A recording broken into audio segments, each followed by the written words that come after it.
O número de ataques hackers contra bancos e outras instituições deu um salto expressivo nos últimos anos. Em 2023, o Banco Central registrou 24 grandes ocorrências. Até outubro passado, já somam 68, quase o triplo, e o ano ainda nem acabou. A ponto do próprio BC alertar esta semana que o crime organizado tem conhecimento avançado sobre as operações financeiras. Nós vamos conversar agora, então, sobre a segurança do sistema com o Marcelo Lau. Ele é professor e coordenador do MBA em Cibersegurança da FIAP. Oi, Marcelo, muito bom dia para você. Tudo bem contigo? Bom dia, Eric. Graças a Deus, tudo bem? E será uma satisfação compartilhar com o público questões aí sobre esse tema. Satisfação é toda nossa de tê-lo aqui no Real Time. Marcelo, o Banco Central ultimamente vem tentando, fechar todas essas portas ao adotar uma série de medidas para dificultar a vida dos criminosos ou a ação dos criminosos. A gente pode dizer que estamos diante de uma espécie de queijo suíço com furos em todos os lados por onde os golpistas circulam? Eu diria que aqui no Brasil nós temos uma particularidade da criatividade dos criminosos.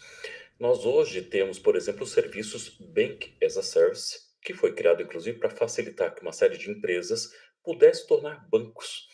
E num cenário como este, muitos criminosos e, por que não, facções se aproveitaram deste serviço para poder, por exemplo, mascarar transações financeiras que incluem lavagem de dinheiro. Este é um ponto.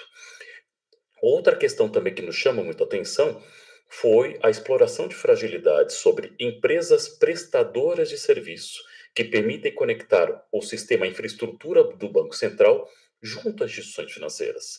E isto resultou em algumas tentativas bem-sucedidas por criminosos, apesar de existir uma recuperação financeira desses valores desviados, através de um sistema chamado Sistema de Pagamentos Brasileiros, que inclusive é o sistema que está rodando o Pix.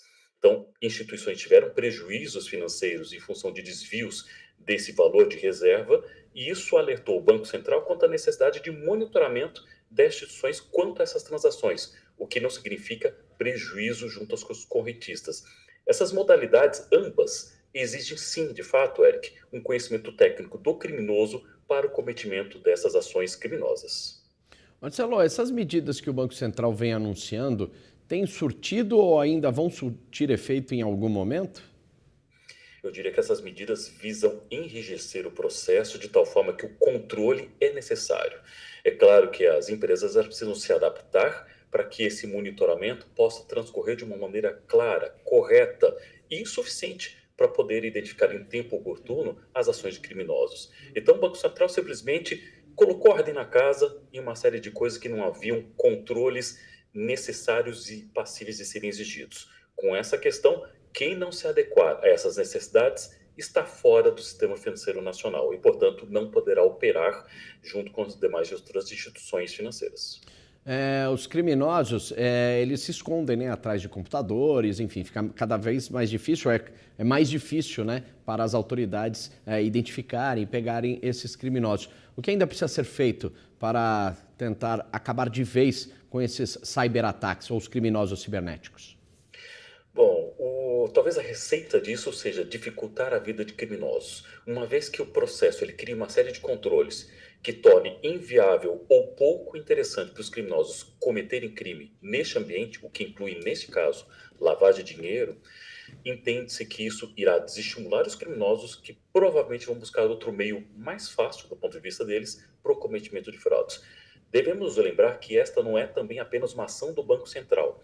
Isso também envolve órgãos de inteligência do governo federal, então isso inclui Polícia Federal e outros órgãos que já estão investigando essas movimentações financeiras, principalmente quando a gente fala de Bank as a Service.